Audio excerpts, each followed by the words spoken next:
Be excellent to each other and party on. We're back for another Legacy League, and today we're playing Blue-White Stiflenought. Of course, we have the Phyrexian Dreadnought, the good old 12/12 Trampler for 1 mana, and we have plenty of ways of stopping the sacrifice trigger for Stifle, 3 Curie, 3 Dress Down. We also have a couple Abhorrent Oculi, which can help us get over the line, and we have, of course, Tamiyo as well, just as a card draw engine and as another thing to potentially draw our opponent's removal so that we can get our Phyrexian Dreadnought across the finish line. Speaking of removal, we have the best removal spell ever printed. This is basically the only thing we're splashing white for. Otherwise, this deck is completely mono blue. In the sideboard, we have a Doorkeeper Thrall, which I can bring in here to support Null Drifter. I think that Null Drifter is pretty good against control decks, and it's good against non-reanimator decks. And Doorkeeper Thrall is another way to enable it. Doorkeeper Thrall also is really good against like the One Ring. It's really good against Thassa's Oracle. It stops just a bunch of random stuff that's in the meta. I don't think it's bad to have one of them in.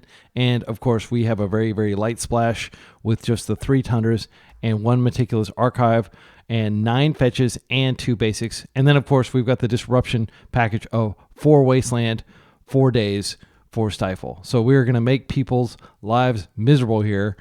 Other sideboard additions, 3 Grafdigger's Cage for Graveyard Strategies, 3 Hydroblast for red decks.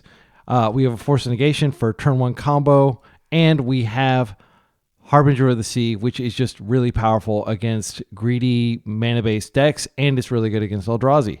So we're going to play a full 5 rounds as always. Leave comments with timestamps if you have feedback on my play or just questions. If you catch punts that I don't catch, all that stuff is very helpful, not only for me, but for other people tuning in. See you in round 1.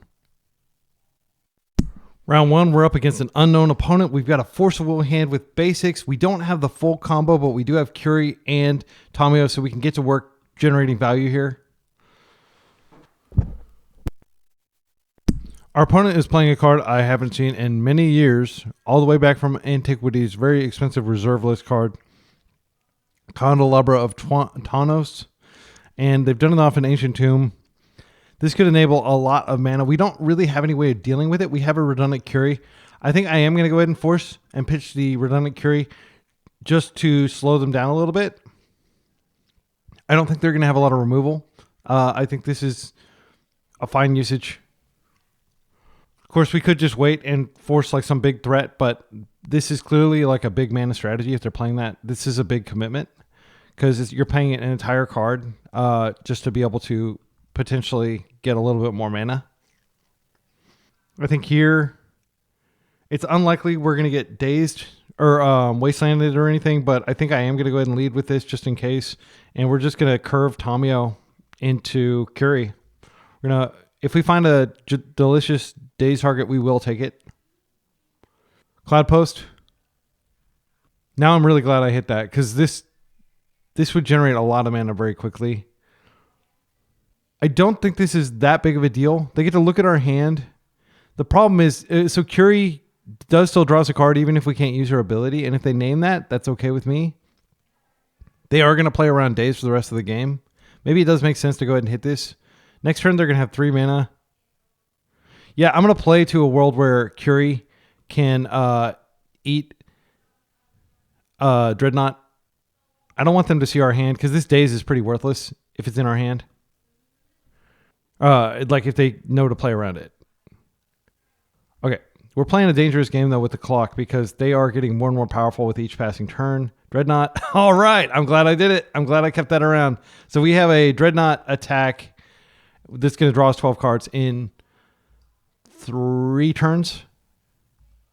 Assuming that we're just goldfishing this person who is just creating big mana. Okay, they're passing. That's good for us. It's worth noting that if they're playing Karn, Karn does shut off Curie's ability. Dress Down is really, potentially decent, but we do need to get Curie out. I think I'm just going to start by attacking. I should have played out the land first so I could activate a clue. There's no reason to show them that we're playing white. I'm just going to go ahead and fetch here and get another island for unimpeachable mana. Drop the Curie. So we're totally shields down, but next turn, they're not dead, but we'll be so far ahead if we can connect. Stage. 2 mana in the pool. Copying that. Okay. So they've got a big mana play in 2 turns. Or 1 turn, maybe. All right, we're going to do the thing. We did draw a Stifle, but wait, they got to stop in a draw step. Okay. Let's see what they do here. If they freak out and like dismember Curie, are we going to get the attack in? Very important in MTGO. Always click cancel. Let's go to combat. We're going to hopefully draw some forces. Days is less good. We have used 1 force. We do get to create a clue. Then we draw 12 cards. They drop to 4, which restricts their Ancient Tomb usage.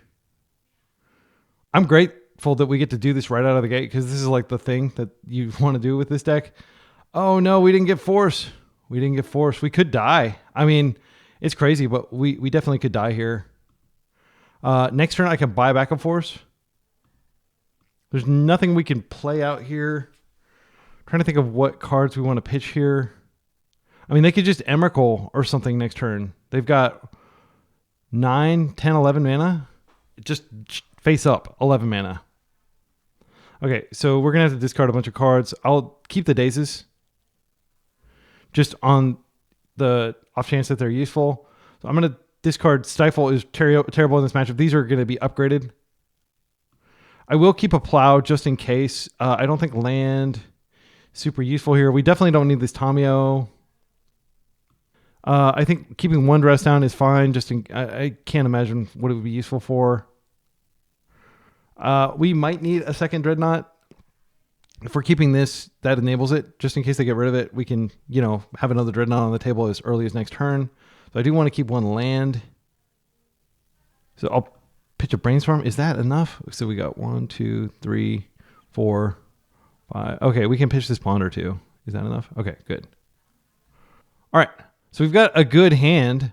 Maybe I didn't need to hold on to this because I'm almost certainly going to double daze this turn just to stop anything I can. It's worth noting that with the current... Okay, they gain a bunch of life, but this is not going to keep them alive. Some people make the mistake of thinking Curie's only till the end of turn, but it's a permanent ability. Okay, 15 mana.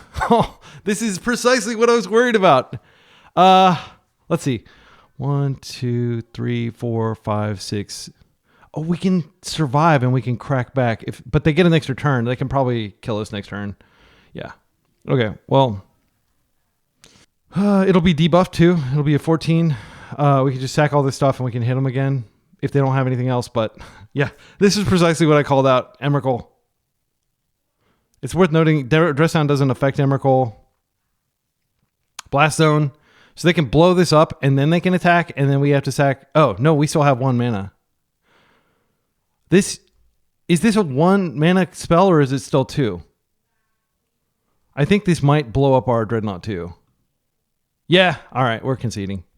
We're going to lose everything here. That's unfortunate. We did the thing, but it wasn't fast enough. Okay, so Consign is quite good. It can at least stop the Emrakul trigger. I'm not sure how dedicated to getting Emrakul in they are. It's worth pointing out the Doorkeeper Troll doesn't actually stop. It's probably worth boarding in. Harbinger is good. Force Negation is good. Cards that are not good. I don't think Plow is going to be spectacular here. Like, Emrakul is actually protection from instants, so we can't kill Emrakul with that. And again, I'm not certain that Emrakul is their only game plan. I do think Daze is pretty weak, and we don't want to be bouncing stuff. It's like anti-tempo. When we're bringing in this many Consign, we can take out some Stifles too.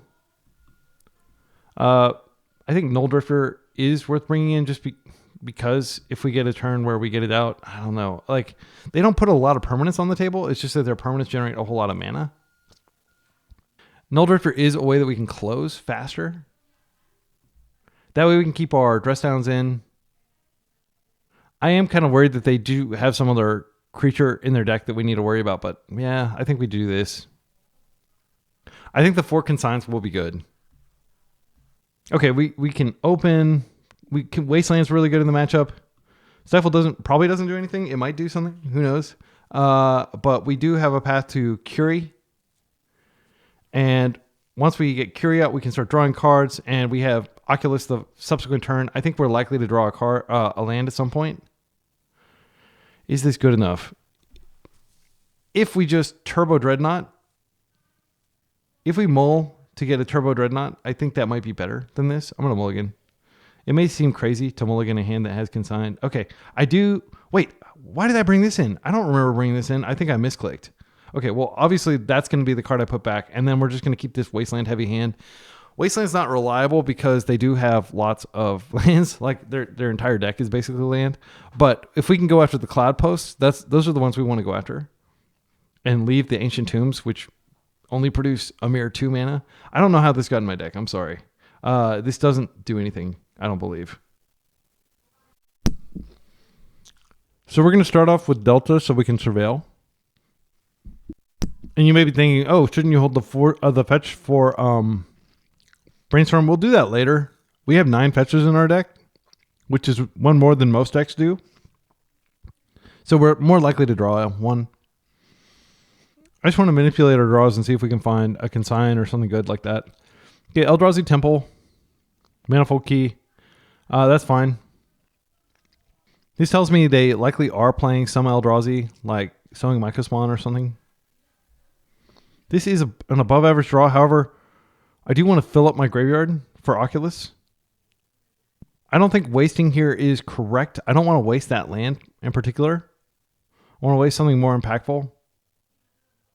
I'm going to bin that since we have Oculus in our deck.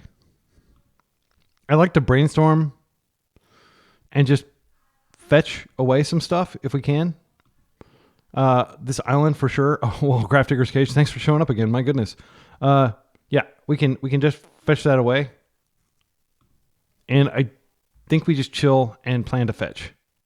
Next turn, we have Curie. Okay, Ancient Tomb. Let's see what they do here.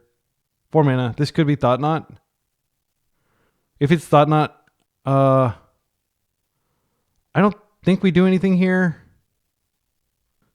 Yeah, if they'd shown an Eldrazi Temple, I wouldn't have boarded out all my plows. Brazen Borrower is a way that we can get it out of play. What we can do is we can potentially like Ancient Tomb and then Thought-Knot away. I do kind of want to Brainstorm because there is a small chance that I get, and I'll just get the basic island. Like, I worry more about getting mana screwed than I do about having access to white. We have exactly 1 white card in our deck right now. So we could just force this. I don't think that's terrible. We could force pitching Stifle, and then we have Consign and Curie next turn. I think that's pretty good. I'm not used to being able to force Eldrazi. It's a nice feeling. Yeah, let's do that. I don't believe Stifle is going to be super impactful here. Okay, and we just saved ourselves some clock. I mean, we could hit the Ancient Tomb. I don't think it's terrible. If they Thought-Knot next turn, it's not that big of a deal. We'll have Curie on the table, potentially drawing us cards. I haven't seen any colors, so I have no reason to suspect that they have crop rotation, which a lot of these 12-post type decks do have in their deck. This is basically just 1 mana for the purposes of casting non-Eldrazi spells. Okay, that's a juicy Wasteland target while we're drawing extra cards. So we're drawing Borrower, which may be good later. I think we go ahead and waste. Well, I'm going to attack first and see what we draw. Best draw would, of course, be a Phyrexian Dreadnought. Okay, Consign's not bad. I do think I'm going to go ahead and hit this because this makes Vesuva worse if they don't have that on the table. Okay, they have another one. Right, I don't think we do anything with Borrower end step. I mean, we could just bounce this for tempo, but tap another artifact. They don't currently have any artifacts on the table. I feel like we might get a better target later. I'm going to go ahead and ponder first. Just in case there's like some card I definitely want to draw. Man, this Grafdigger's Cage keeps coming up. I feel so dumb for having that in my deck. Doorkeeper Thrall is a good card. I'm not sure that it's worth. Yeah, we don't need the mana. I'm just going to shuffle this. Okay, that's fine. I'll take the mana. I should have waited because I could have drawn a Wasteland here. That was bad to play that Tundra out. Okay, another Borrower. We have lots of interaction up. I think we're just going to try to pull away with cards. We have 2 more Wastelands that we're drawing to. There's the Vesuva that I was worried about. Thoughts here is a clean consign. Yeah, I just don't want it blocking my Curie. Curie doesn't have any form of evasion. A lot of people see Curie and they're like, whoa, that card's insane. You get to draw a card every time she connects. But she's just a 1/3 that like doesn't have any sort of way of getting through. So let's go ahead and attack first. I want to see what I get. All right, another consign is fine. I'm just going to play out Tamiyo so we have even more card draw. Next turn, we can potentially flip her and regrow a Force or a consign later. They are building up their mana. So that's 4 for Karn. I'm just going to stop Karn. I don't believe there's any reason to consign this. But Karn is worth stopping. Okay, here's the second spell. What is this? 2 mana. Chalice for 1. This is fine. We can just bounce it out of play later if we need to. And also consign we can replicate around Chalice. It's worth noting that they're now 1 strike away from an Alpha Strike if we find the card. I'm going to attack first. I would love to find something that draws a card so I can flip Tamiyo. Oh, wait. I can just flip Tamiyo off of this clue. Yeah, I think that's the play. If I waste here, I do go down off of... Oh, Doorkeeper Patrol is good. I think I'm going to take a turn off from flipping Tamiyo, and I'm just going to hit one of these Cloud Posts. The upside of them drawing another Cloud Post type effect is just too high. So we've got Doorkeeper Patrol we can flash in. We can borrow this out of play in step, or we can just crack a clue and get even further into the deck. I think all 3 of those are legit options, and we hold up Consign with Replicate around Chalice. More Ancient Tombs. Another Karn. So Karn could potentially get that other card. I don't want to be distracted by having to kill Karn. Let's think about... I do think it's a Force. Or a Consign, rather.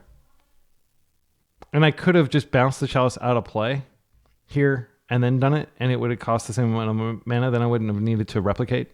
So that might be a small punt. Best draw on the deck is my 4th Wasteland. Or, oh, that's not bad. Okay. So I think we're going to go ahead and attack first and see what we draw. And then we can crack a clue, and then we can plus just to get further into our deck. I would like to cast out a Brazen Borrower so I can start attacking, but I think it is more valuable to have Tamiyo potentially digging stuff out of our graveyard. That is a good card to pitch to Force. So let's go ahead and crack this clue. Land drop would be fine too. Okay, another Tamiyo. That's not great. We are getting to the point where they could cast scary spells that are uncounterable. Yeah, I'm just going to pass. And I think we're going to start regrowing consigns. They're going to 5. Golos needs to be stopped. I'll just pitch a Tamiyo. Well, technically I can play out another Tamiyo. I can't play out another Curie. I can't really play out another Tamiyo. I'll keep Curie as just a backup. They're at 5. So if we were able to flash in a Borrower, we could kill them here. Unfortunately, we don't have that luxury. Okay, this is good. I should have not done that. I wanted to draw first. That was dumb. Yeah, I wanted to draw first, and in case I drew a waste. I'll probably draw a waste now to be punished. Oh, Force is great. Okay, so we can have double... I think I just pull back a second Force, and then we have double Force, and we just flash in Borrower, and we have lethal. I think that's the line. Yeah, Borrower is so good. I don't know why every Stiflenought player doesn't play Borrower. It's just given us so much optionality throughout this game. Drop into 2. I mean, we could just do this, and then it doesn't have any ability. It doesn't give them anything, and they don't have any mana. So they don't get protection, and we win. Yeah, this is a good card. This is a good sideboard card. Okay, let's get rid of those freaking... How many Graph Digger's Cages did I bring in? My goodness. I just brought in one, but I saw it like 4 times or something. Okay.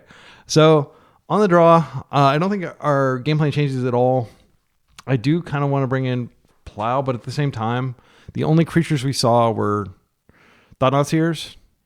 I mean, it seems crazy to me that you would play the Eldrazi Temple just to be able to use Thought-Knot Seer. Maybe we board 1 in. I mean, it is better than Gravedigger's Cage, of course. And then we just have like this one. And if we use it once, we can potentially regrow it. Borrower is so much better, though, than Plow. Not only does it dodge the... yeah, we'll see what happens here, but we're going to need to hopefully, tempo them out quickly and not beat them down with Curie for 6 turns. I think that was really risky. We got lucky. We drew a whole lot of consigns. So if our opponent just goes turn 1 Chalice, this hand does nothing. I'm not keeping it. This is Oculus, Null Drifter. It doesn't do anything for the first few turns. I'm going to put back a land. If we can get a Null Drifter into play and consign it, it's really good. Yeah, this is an extremely weak keep, but I don't want to go deeper. Maybe that's a mistake. We've got 2 cards to feed Oculus. Oculus is really strong if we can get him into play. And okay, they're leading on their weakest land. This is the Chalice that we feared. So we're going to be surveilling here. Unless we draw something phenomenal. This is a Force Fodder. Unfortunately, this is going to stop. Okay, this is actually good that we drew a second fetch. If we get close, I'll just burn Ponder on this to get another card in the graveyard. I'm incentivized to surveil almost anything here because Oculus is a pretty confident path to victory here. Monolith. It's worth noting that this shuts off their keys. They must be playing Urza Saga. Okay, wow. All right. If they have... Yeah, Thought-Knot Seer sucks. That really hurts. I think we just let this resolve and we see what they do first. Also notable that it exiles instead of... But they're going to take the Oculus. They would be fools not to, in my opinion. Null Drifter, we can't even... Well, we need a Dress Down or a Doorkeeper Thrall to get Null Drifter into play, since Consign will be countered unless we have like 5 mana.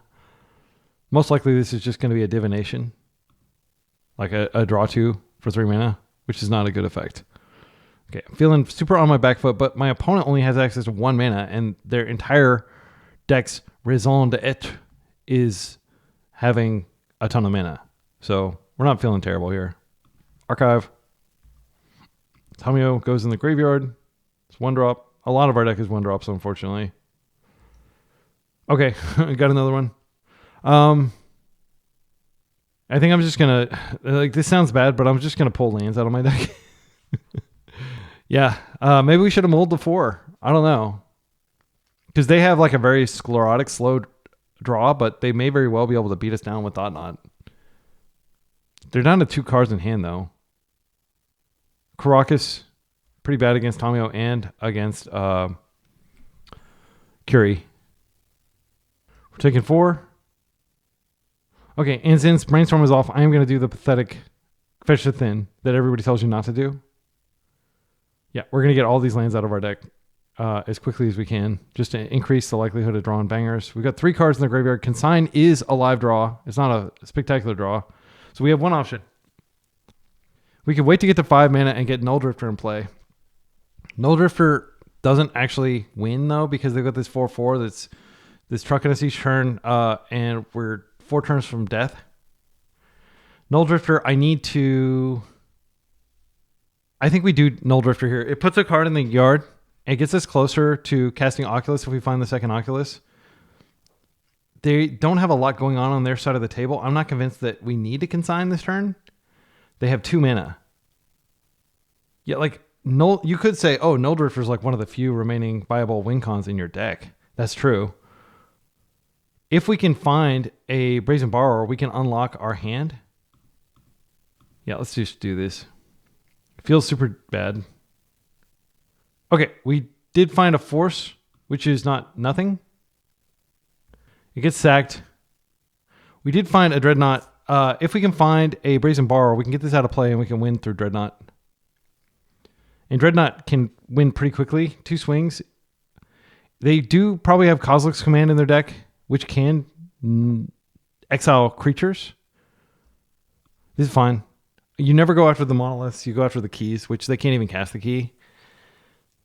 Or actually, a lot of people would argue you go after the monoliths. Usually, you don't go after the key, but since they can't cast the key, we don't have to go to the monolith. So we're just going to take 4. We're just going to be patient. We've got functionally 3 more turns. Okay, Stifle, not the greatest. We're getting close to enough mana to Null Drifter. With Consign, we just need 1 more mana. So that's another out. But the best draw in our deck is absolutely Brazen Borrower, because we can borrow this and we can just go ahead and Dreadnought and Consign it all in the same turn cycle, or Stifle it in the same. I would use Stifle instead of Consign and hold Consign for their stuff, and then we even have Force to protect it. So we're still in this. It's not looking great. Okay, copying their stage. So their mana is just so slow, and they've got 2 cards in hand. Like, they're really not doing a lot over there. They have access to 5 mana. Okay, we're dropping to 6. And if we get the Dreadnought out, there's a turn where we just block and like they can't attack in. So it really quickly stems the bleeding. But if we go to 2, then our Dreadnought no longer can be offensive. It has to hang back until we can remove this. And the only ways of removing this are we have a single Swords to Plowshares and we have 2 Brazen Borrowers in our deck. Okay, 5 mana, 4 mana. I think we do stop this. So I think we do stop it with Consign. They tap their Grim Monolith to do this. So it's kind of a 2-for-1. The reason they have this in their deck is Golos, which is a very powerful card that is usually just played in like Vintage. I haven't seen it in Legacy in a long time. But it lets you search your library for...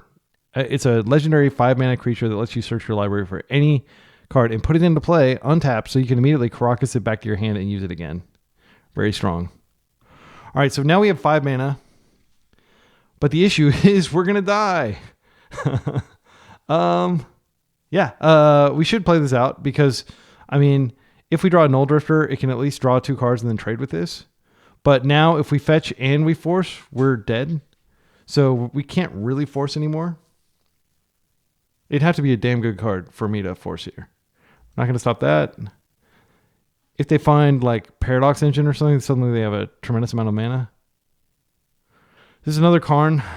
I mean, sadly, I think this is the Force. It will almost certainly kill us somehow or do something that wrecks our life. I'm going to pitch the Ponder here, because if we can clear this, we can put Tomio out as a chump blocker so that we can still Alpha Strike with Dreadnought. So we need to draw a Brazen Borrower now. Like this exact moment. That's, I think, literally the only draw that saves us. We have 2 in 44 cards. Odds are not good. Oh, yeah. Good game. Yeah, that sucks. Maybe I should have mulled. We weren't going to draw anything good either. Like, so many 1-drops. And then Curie, of course, is soloed by the Karakas. Yeah, that was rough. But that's not a matchup you're likely to encounter very much. A matchup where Stifle doesn't matter and they're playing Chalice main deck. I actually, you'll encounter that a lot against Eldrazi. So what we just played was kind of like a mini version of Eldrazi almost. Like definitely an inferior version in my humble opinion. So yeah, I do think that this doesn't have a positive Eldrazi matchup necessarily. What this really has a positive matchup is any fetchland matchup because Stifle's so strong. Okay, let's go to round 2. We're up against Nephren 91. We have no idea what they're on, but we do have a double Wasteland Stifle hand, and we've got Curie. I think this is good enough to keep. I like the... if they don't do anything, if they don't play a fetch or anything, we can Surveil. Then we have white mana up as well. I'm going to keep this. I mean, a lot of decks just cannot deal with this amount of disruption. Okay, that's fine. So I'm going to Surveil end step myself. Let's see what they put in here. This might be a Reanimator. This might just be like a mono black aggro. They kept. Okay. So I am going to surveil, and I'm going to hope they don't have a wasteland, because if they have a wasteland, we're kind of in trouble. But I do want to find another non. Okay, this is great. I'm going to keep this because this represents, okay, even if they have a wasteland, it's not the end of the world. And I can just stifle because I am going to waste here. Like you should wait till your end step to surveil, by the way. You shouldn't do it during your main phase unless you're specifically dodging stifle. But maybe my opponent's been stifled so much, but I already had the land out, so that didn't make any sense. Okay. Please play a fetch. Bogart Bog. Shocked. Or bolted. Dark Ritual. You know, all kinds of shenanigans is what I'm expecting from this. Yeah, Dark Ritual. Oh no. All right, not like this. Dark. This is the Thoughtseize, then the Entomb, then the Reanimate. Classic red-black. Wastenot. Discards a creature card. Okay, whenever an opponent discards a land card. Okay, so you're going to make me discard stuff. All right. Designed by the Magic community. This is a cool card. All right, it's good. Do you have a Thoughtseize? Therapy. Okay, good luck. They're going to name Force of Will, probably. They could be smart and name Stifle, because I did present blue-white, and that is the most common thing people are doing in blue-white, is Stiflenought. If I don't discard a card, they don't get the creature, which means that they don't have any path to flashing this back, and we wasteland them off probably what is their only land, and then we can proceed from there. I just can't imagine them playing this out if they had any other land. They could certainly draw a land. They named Dreadnought very, very close. So they definitely got Dreadnought vibes just from this meticulous archive, which is great. Like, they're definitely tuned in. Okay. And do they have a 0-drop to flash it back? No. We're going to get to waste them. And they've seen the instrument of their demise here in this wasteland. We'll see whether they rip more lands. They've seen the Stifle. Yeah, you don't mess around when somebody's like burning that much mana and stuff. Like they've effectively done nothing if this never triggers, and it's never going to trigger if they don't have land. So I'll definitely hope to Curie, but yeah, I think Curie is on the menu here. I don't think doing an imperfect brainstorm is correct here, but we do want to take advantage of the situation. I think we get a second Tundra just in case they do draw their own wasteland. We get Curie on the table. And we hope that they don't find mana. Curie's a very slow engine, but she is drawing us deeper. And we do have, I mean, we won't have enough mana. We'll probably have to ponder for a mana because we can't get the Curie combo going yet. If they have a creature, or they could potentially chain stuff together. Okay, another Dark Ritual. All right, this is bad news. This could be a hymn. Hymn, okay. Whenever an opponent discards a creature, non-creature. Okay, so they get to draw some cards. So this is kind of paid for itself. Thoughtseize. Okay, now they can take one of our other cards and draw a card. But we are still going to hit them with Curie next turn. They haven't done anything to address that. They'll probably take Brainstorm. Yep. They get a card. So they're back up to 5 cards. Did they find another land? I guess they already played the land for turn, but they may have found another land. Okay, now we've got just, oops, all enablers. Another Stifle. Hopefully it does something. I'm just going to swing in. Daze would be a good draw here. I think we just do this now and hope they don't have removal, because there's a decent chance that Thoughtseize this out of my hand. And if they don't have removal, they just die. Yeah, I think it's worth doing. Our hand is not safe. We could have just 2-for-1'd ourselves if they just have a Fatal Push here. We don't have any way to protect, and they know it. They don't necessarily... No, they know that was our draw for turn. No, they don't, because we drew a Stifle and we drew that. This is one of the strengths of Phyrexian Dreadnought, is you just present a question. Do you have removal? Hemming us... They get a couple cards. They don't have any mana left unless they have like Mox or Lotus Petal or something like that. So we are going to get a Kraken, and they're going to go to 1, and we are going to get to draw 2 cards. Okay, yeah, they conceded. Actually, what I would probably do is I would just exile this since they're tapped out, and then draw 12 and refill my hand. Okay, so against this deck, I don't think we make any changes. I didn't see enough information to make changes. Stifle still seems good, better than Consign. Doorkeeper Troll. I mean, we haven't seen anything that would suggest that this is good. Curie was obviously good there. She drew us like 3 cards. Days, not spectacular against the Dark Ritual deck. I think we could trim a Days on the draw, and I don't like Force Negation because I think often we're not going to have enough cards in our hand to force. I think I'm going to bring in a single Doorkeeper Troll just as like kind of a threat. I know it's a very weak threat, but it also enables Dreadnoughts.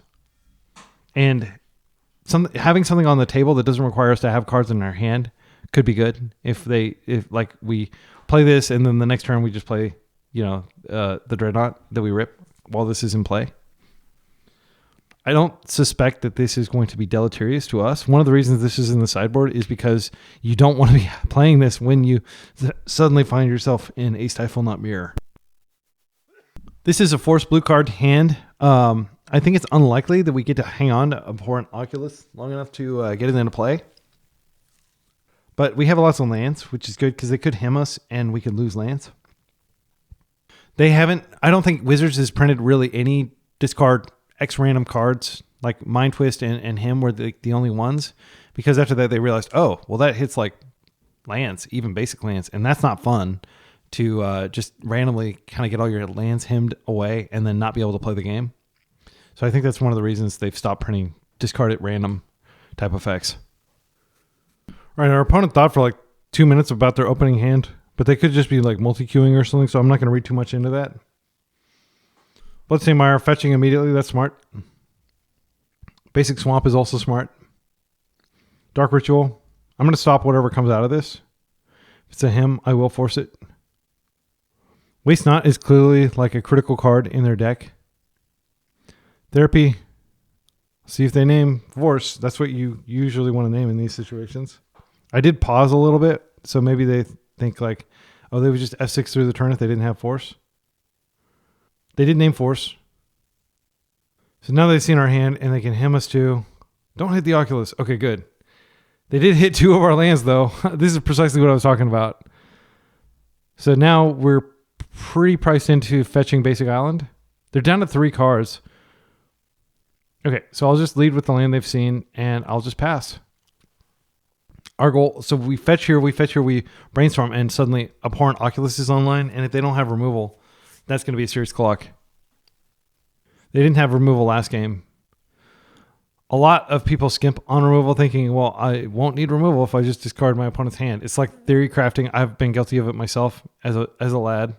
Not to imply that my opponent's inexperienced with Magic or anything like that, but like I used to play like removal light decks, and you could argue this is pretty removal light. We basically just have 6 ways of dealing with a resolved creature. All right, our opponent is attempting to Thoughtseize us. I am going to fetch and daze this because I don't want to lose my Oculus. That's our path to victory. Alternatively, I could just, I think I'll just brainstorm here. Yeah, I'm just going to brainstorm. This puts a card in my graveyard for sure, and then we just leave them with like some bad card that we don't care about. So I think we could put the Oculus under the Ponder. Then the Oculus is protected for 2 turn cycles. Yeah, I'm going to do that. They can choose to take my Force or my Daze. But I'm not going to slow down my path to Oculus here. If we draw the Ponder, we're not going to do anything next turn, so we may just hold it. If they have Surgical, though, that is frustrating because they may be able to take Daze and then Surgical or Force, which necessarily shuffles our deck. So I didn't think about that line because generally, like, no sane person would bring in Surgical against like Dreadnought, but some people do that. They think, oh, it'll be so much card advantage. So again, not to speak ill of my opponent or anything like that, but like that, I'm just pointing out that is something people do, especially novice players. And that is one of the things you want to think about is like, oh, why would somebody do that? That's not rational. But just because, yeah, and here I think this is what they're probably going to do. They're going to Surgical my Force, which will shuffle my deck. Okay, thank goodness that they don't seem to be doing that. Okay. Okay, goodness. Goodness gracious. All right, so we have two options. One, we can waste them off this and wait a little bit longer to get the Oculus out. If they kept off of this, Surgical is the most overboarded card in Magic the Gathering history. Like, people bring in it all the time. I talk to like Death and Taxes players and like, but you have this card and I need to be able to Surgical it after you cast it. And I'm like, no, that's negative card advantage. You don't want to be doing that. Okay, so there's an argument for just wasting their second land and hoping. I mean, they're playing Dark Ritual, for crying out loud. I think we do it. They know about the Wasteland though. Yeah, I'm gonna do it. I'm gonna go ahead and do this. So now we just need to find one more land, which we can probably find off of Ponder. We could go ahead and cast the Ponder now, just to potentially line up the card and also keep Oculus on top of our deck for another turn or two where it's safe. I think I like that. We should have done this before we wasted, by the way. But, okay. So the bad news is we're not drawing a second land. Okay, they just scooped. That's fine with me. All right, let's go to the next one. So I think what likely happened there is they just didn't have more land, and they were frustrated. They may have been multi-queuing and just been like, I don't want to deal with this, which is frustrating. Please don't multi-queue. Public service announcement. Okay, we're up against Soul E. Our opponent mainly plays Depths. They may play Sneak and Show. This is a unprotected Dreadnought turn 3 or a Curie turn 3. I think what we do is we Curie and then we attempt a Dreadnought. We're on the play. I'm going to keep this on the strength of us being on the play. I am going to... we have stuff to do with our mana every turn, so I do think we go ahead and get this Ponder out of our hand. I'm looking for Force, because we only need one of these enablers. Wasteland is also great. Force will be good in both contexts. Stifle is another way to deal with this, but I don't really want the land. So if Curie gets taken out for some reason, then we still have the backup of Dreadnought into Dreadnought. Dress down into Dreadnought. Dreadnought. Please do dress. Okay, so that means that like we don't want this land for sure. Stifle can be good if they have like vexing. Like, I think Stifle is reasonable against their deck, but we're not going to really have a window to cast either of these. I want to find a Force. Let's see if we can find a Force. Okay, we just found another land, which sucks, but we kind of spun the wheel and we didn't end up with what we wanted, but I don't regret spinning the wheel there because a Force would have been so much better than those other cards. Okay, so this is lands, it looks like. Dark Depths in the graveyard. The good news is Dress Down's natively good against lands. The bad news is it looks like our opponent might have Life from the Loam, which is really bad for us. Oh, Green Sun for 1. Yeah, that's fine. They're probably going to go get the Reclaimer. This is a really good card. Needs no introduction. One of the most powerful 1-drops in, like, arguably the second most powerful after DRC is what I would say.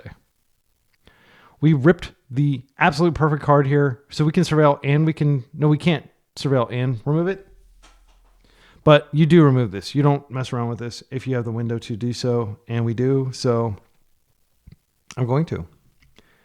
And then next turn, we can just do Dress Down into Dreadnought as a single game action, like a single turn cycle. We are exposing ourselves to Wasteland here, but it's worth it to get this off the table. They did invest a lot of resources in getting it out. They're down to 4 cards now. And I presume that they don't have Loam because it would have been pretty perfect to just Loam that back, but I could be wrong. Okay, now they have a lot of mana up. Let's see what we draw. So we could Tomio and Archive, and maybe Tomio would eat the Force. We could also Curie. That tells exactly what we're on, but they may already know what we're on because I encountered Stiflenought 3 times yesterday in in a single league. I think what we do is we just Curie and we Archive is my instinct. Yeah, let's go ahead and see what happens here. And next turn, we can potentially draw 12 cards if we have force protection. I don't really want to go for it without force protection because we're basically... Is this good against them? It's pretty bad at this point. I think we can do better. Also, more food for Oculus. Should we draw it? Okay, Endurance. That's fine. This barely affects us unless we draw Oculus next turn, which would be unfortunate. Oh, they did it to themselves? Why? Why would you do that to yourself? Outland Liberator. Destroy target artifact. Okay, well, there's an artifact and an enchantment right here that you can hit if you would so desire. Okay. Yeah, that's unfortunate. That's a really unfortunate draw.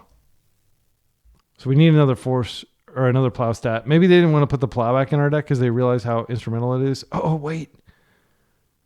We do have the mana, so we can stifle this trigger. Let's see. When does it become night? If a player casts at least 2 spells during their own turn, it becomes day next turn. Okay. If a player casts no spell. So we are going to cast a spell, so we can just stifle this. They could have, what's it called? That gives protection as their last card. That would be devastating, but I think we go for this. I don't think it's getting any better here.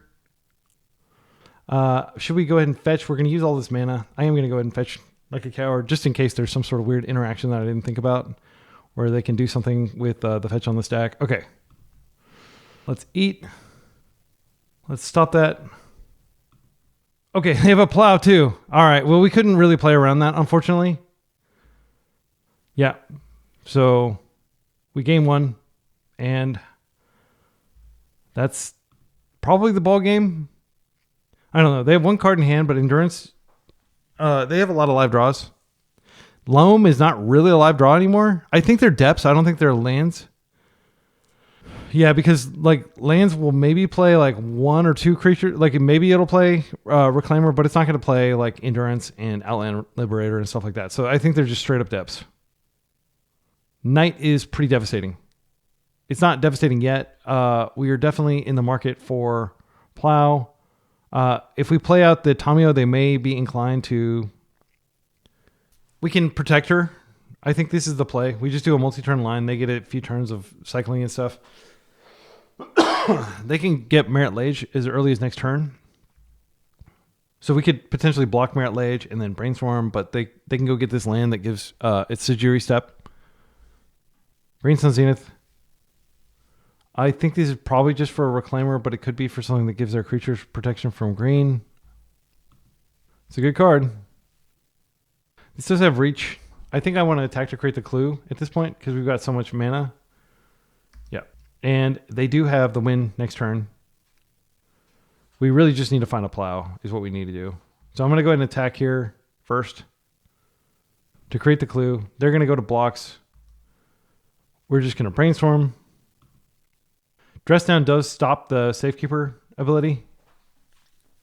Okay, so Daze is dead. The second land is dead. So Tamiyo flips. We're just going to plus her. I think we have to ponder. We have to...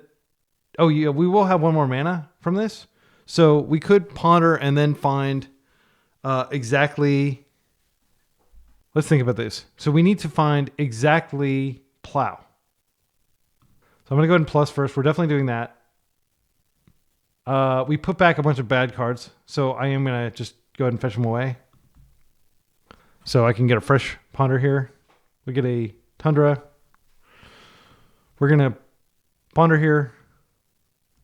If we find exactly Plow, we're still playing this game.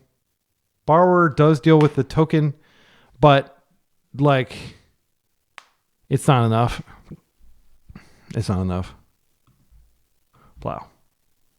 All right, we could, because they can just sack lands even if we find Plow at this point. I'll go ahead and Brainstorm just to humor the audience who might be like, what would you have drawn? Maybe there was some out. I don't think there's an out. Okay, they're going to go ahead and make it now.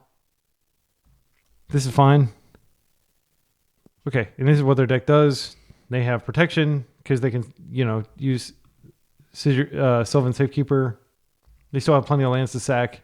No way we're going to reveal enough removal that we can cast with the mana we have.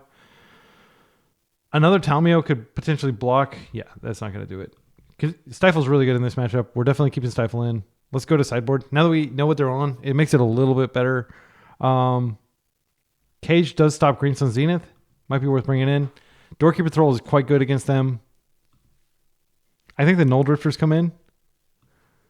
This is a kind of grindy match. Also, it's worth noting that Null Drifter can always block Merit Lage because you can't give protection from colorless. With my MTGO, it's not letting me interact. Okay, got it working again. How many Grafdigger's Cages do we want? I don't know. I think Daze is pretty bad. Like, even on the play, it's a pretty bad card against them. They have so much mana so quickly. Harbinger is good. Yeah, I mean, it's not great. Actually, I don't think we bring in Harbinger. That might seem like a counterintuitive thing, but if you have a Harbinger and then they just play the Dark Depths, then it comes in with 0 counters, and they just remove your Harbinger, they immediately get the Dark Depths token. I do think I'd bring in 1 Cage, and we're good to go. We've upgraded a lot of our cards. We have more threats since they are a plow deck. This is Island into Tamio. Subsequent Brainstorm. It's kind of a slow hand, but it does have a combo. We just need to find land, and we do have 2 basics in our deck. I think this is fine. They have Karakas in their deck, which is kind of troubling because it is good against Curie and against Tamio. We have Plow, which we can potentially find off of a Brainstorm. There is a risk that we don't find a second land. Brainstorm is not as reliable at finding land as Ponder is. I do think it's correct to go ahead and play the Tamio out just to bait, like, Plows. We don't care about her. Obviously, we've got a redundant one. We are only playing 19 land, which is maybe one more than most of these types of decks play. But that's a concession to us playing like higher curve cards like Oculus now. Okay, Windswept. They're cracking immediately. Forest, basic forest, okay. And they didn't have the Reclaimer, which is good news for us. All right, land. Another Dreadnought. Let's go ahead and attack first. Now I'm just going to attempt to flip. I don't know what my opponent can do to stop her from flipping. She will be able to go up. She'll be able to rebuy the Brainstorm, hopefully, and then we can... Yeah, they probably play Prismatic Ending in their deck, so I don't think it's worth trying to ultimate her. All right, we didn't get the land. We didn't get the land. We got another Plow, which is not useful right now. So she's going to plus, and then we're going to regrow the Brainstorm, and we're going to try to get a land. Yeah, this is a notable possibility when you keep a 1-lander with a Brainstorm instead of a Ponder. Even Ponder can fail, but Brainstorm is much more likely to fail.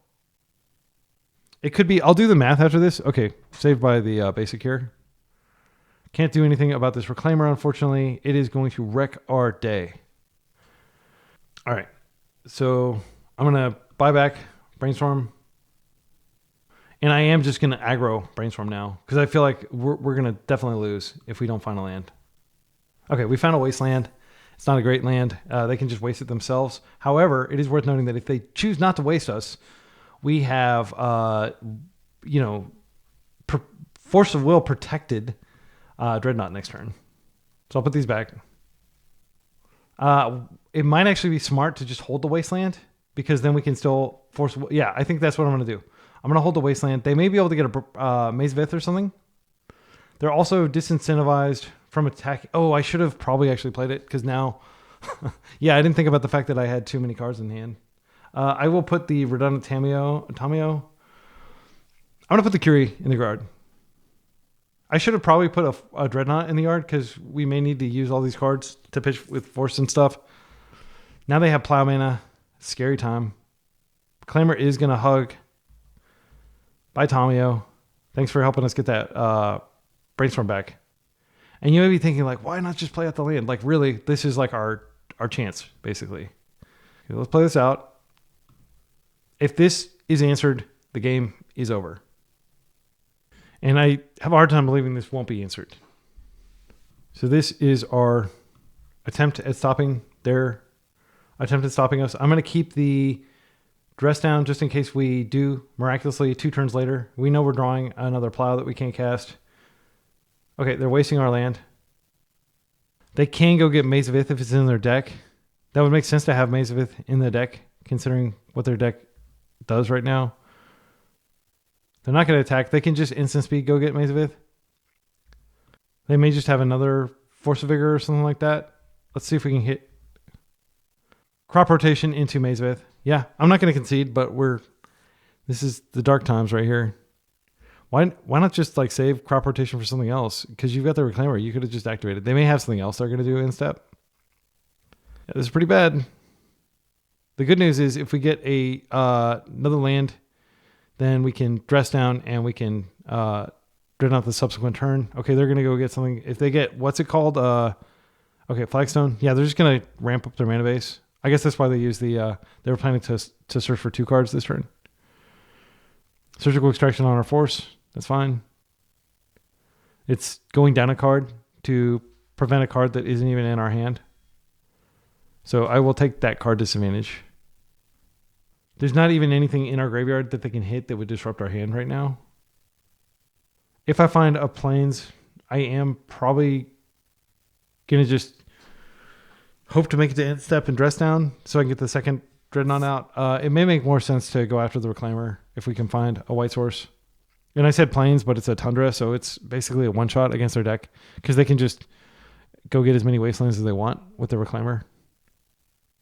All right. If we go ahead and plow this, they are almost certainly just going to go get a Wasteland. But I mean, they're going to get a Wasteland either way. I'm just going to hold it until they activate. I'll put a stop in my end step. I am going to attack just to make them tap this, just in case they, because they do have Yavimaya Cradle out, so I should be attacking every turn. Okay, that took them off one land that they can potentially use. I'm going to wait until after they've searched, and then I'll plow, because I don't want them to know that I'm going to plow their creature when they search.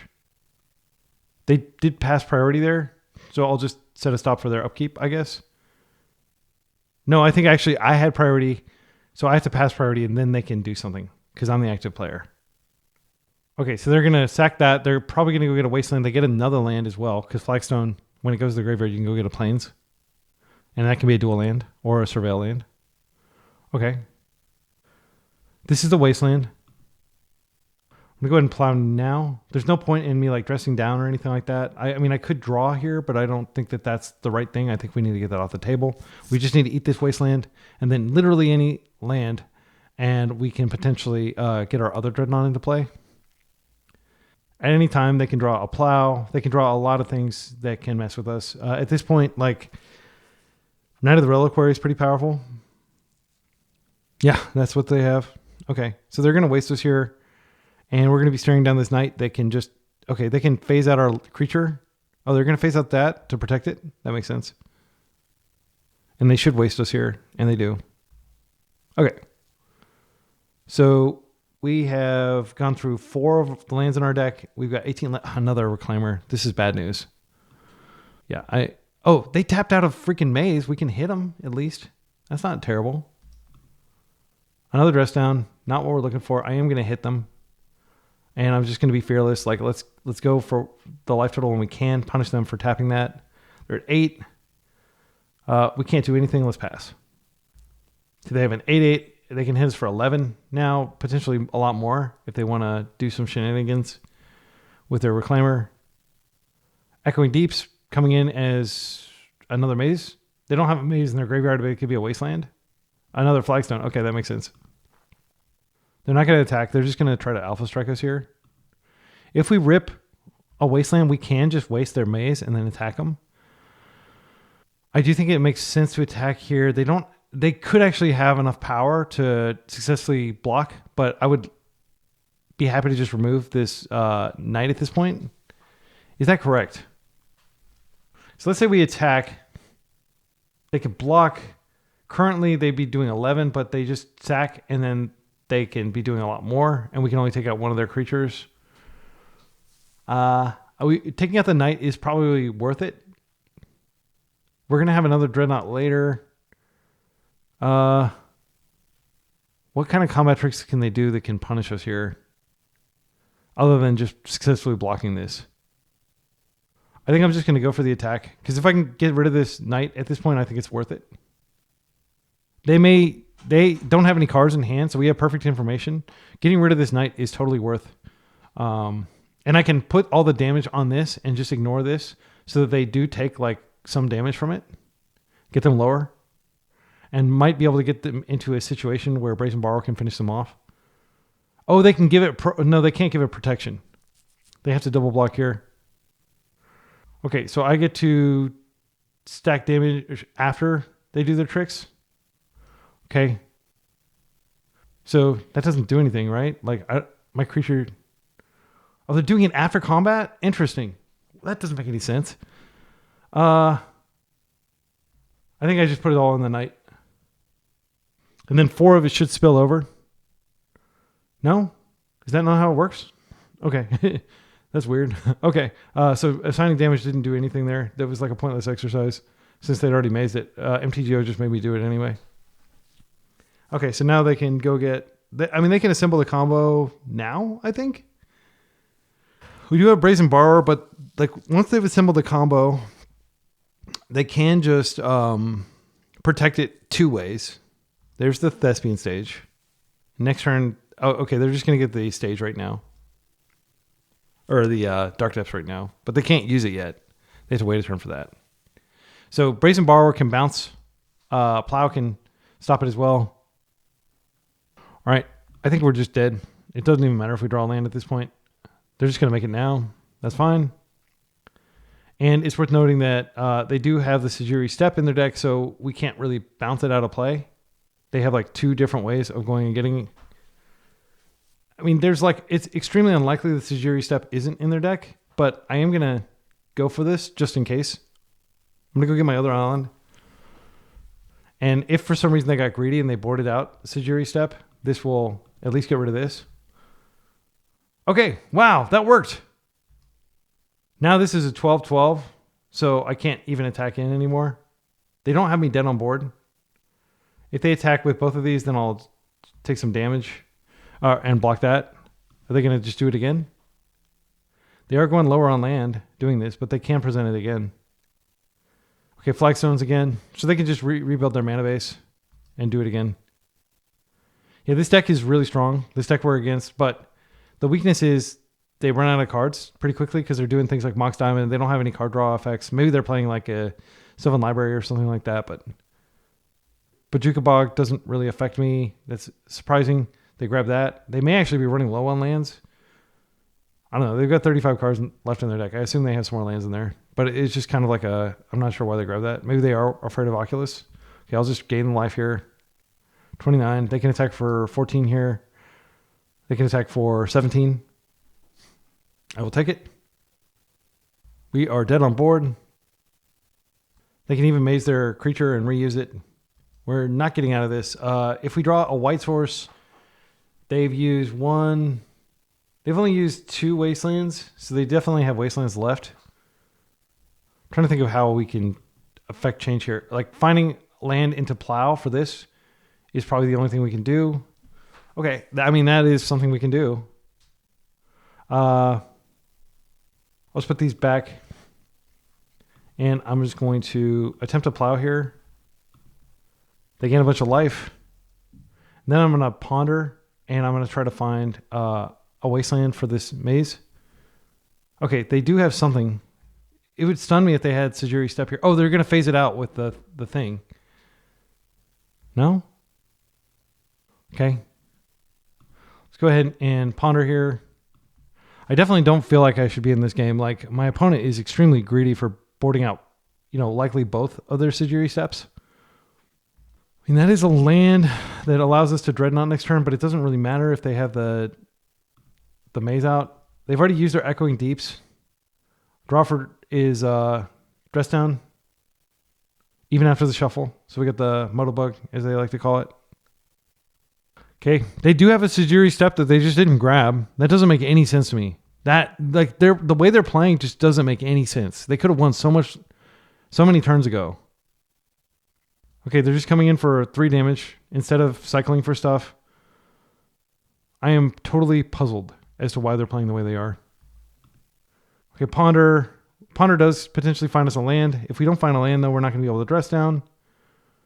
We didn't find a land. I'm going to shuffle this. I want to find a land. Okay, I found a land. So now I can play this out, and we can crack a clue if they waste us, or we can dress down in step, and then we can get this Dreadnought into play. It's just so boggling and tilting that they could have just ended the game so long ago. I feel like they're like playing with me. All right, I will take this. They're amazing their creature after combat. I want to dress down in step. We're looking for Wasteland. Endurance. Okay, that is lethal damage. Next turn. Draw trigger. Find us the Wasteland. Okay, we found a Wasteland. As crazy as it is, we actually do have a path to kind of stay in this game. Not a great one. Let's go ahead and dress down our Dreadnought. I'm going to Wasteland here. They can just go get another Maze of Ith. They may not have it. Oh, they put a lot of cards in their deck. So they put Echoing Deeps in there. So they can go get an Echoing Deeps at instant speed. So I don't think we can win anymore.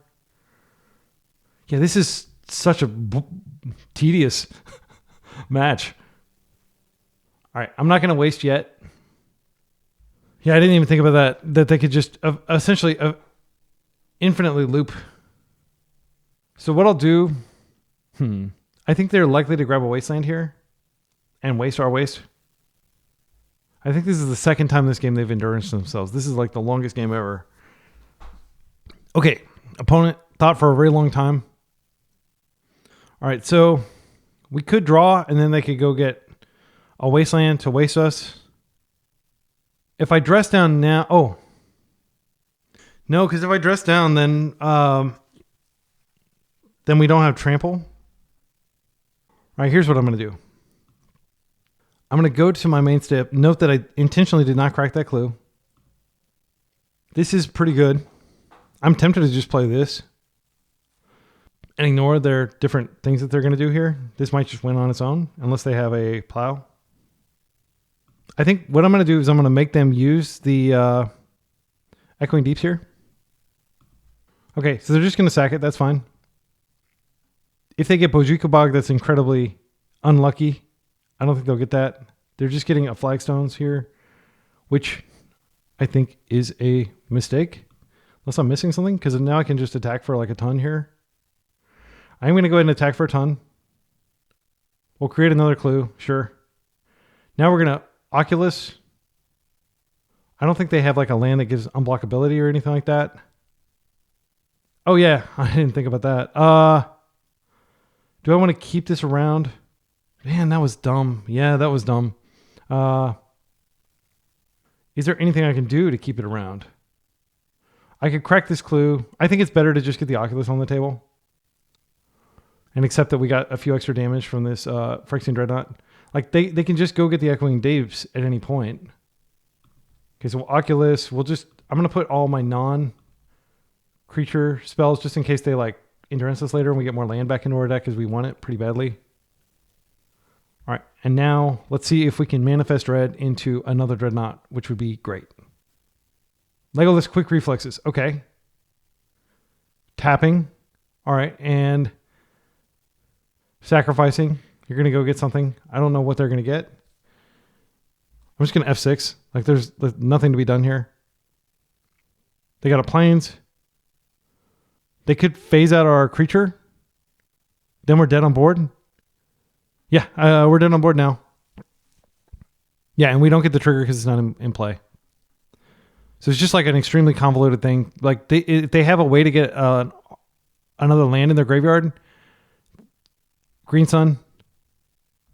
But they had to put a land in their graveyard to win here. Because they have to be able to attack us. Okay, what do they do? How do they do that? Okay, well, anyway, that was a disappointing match. I think throwing what's her name, Tamio away is totally dumb and may very well have cost us that match. I mean, it certainly cost us that game. So yeah, I'm gonna keep soldiering on, but like that was a pretty brutal match. I'm not gonna lie. I'm not gonna sugarcoat it. I'm not happy with how I played with that Tamio attack, and I think had we held it back. And I'm not happy with how our opponent just kind of strung us along. Like, that is an extremely unfavorable matchup. And I think that we were structurally unfavored, but then like the punts we made also, and then our opponent just refusing to use Sajiri's Step to save their thing from the Brazen Borrower, save the Merit Lage, and adding like an extra 10 or 15 minutes to the game was pretty annoying too. So sorry. I hope that doesn't sound like salty or anything like that. I'm salty I didn't lose faster, if that makes sense. Round 3, we're up against or round 4 rather, we're up against a likely I mean, they play a lot of combo. I think we keep this hand and we just hope that they don't have waste. None of these combo decks that they've been playing have wasteland in them. We do have Brainstorm and Tamio and Force and Dress Down and Plow. Like, this is a great hand. It's just light on mana. All right, they open Archive. So I do think they're likely on Breakfast based on this opening. But I fear that they could be on Stiflenought. But I'm just going to play Tamio and hope that they worry about Tamio instead of worrying about it. No, I'm going to Ponder. I'm going to be a coward. Okay, this is the island. We can take the Force and the Grip, and then we can draw the island. We do have the combo. It's a few turns away, but it's great to know it's there. Now we've got double Force up in case we need it. I don't think that's likely off of a Meticulous Archive start. Force, our Plow is really good in Archive matchups, though. Okay, so they're like some sort of like Enchantress. No, this could be like some sort of 4-color Urian type thing. But it's not Urian. It's I don't know why you would play this without Urian. Urian makes this card so much better. Okay, so I think the thing we do here is we just dress down into... Yeah, we instep dress down into Dreadnought, and we just attack them a whole bunch, is my instinct here. Because we have like lots of forces, and we have a daze to disrupt them. Okay, they're fetching. So some sort of Bant type. Oh, it's just Nadu? Well, that's disappointing. I was excited about it being something else. Okay, well, I'm just going to force this because I don't want to daze yet. And we will pitch a Tamio. We have to stop this. They may force back, in which case... Okay, good, they didn't. All right, so in step, I am just going to dress down. And we're going to try to run them over. We get another card. It's wild. Oh, Stifle's potentially good. I think we hold up Stifle, just in case they have like Solitude, which is a card they might have. I don't think is likely. I'm just going to play this. And we're going to pass. I'm not going to try to get fancy and dig for a land or anything when we have Stifle and Daze and Force and Plow up. I'm basically all in on this at this point. There's a Plow. Oh, Prismatic Ending. Yeah, that's also annoying. I think Stifle is the pitch here. They don't... Wait, this is tap out. So it doesn't... They don't have Domain, which is notable. I'm going to hold the Brainstorm just in case I need to emergency Brainstorm for something here. Okay, they are forcing back. I'm going to Brainstorm with the hope of finding interaction. We did find interaction. This is pretty spectacular. I'm going to put these two back.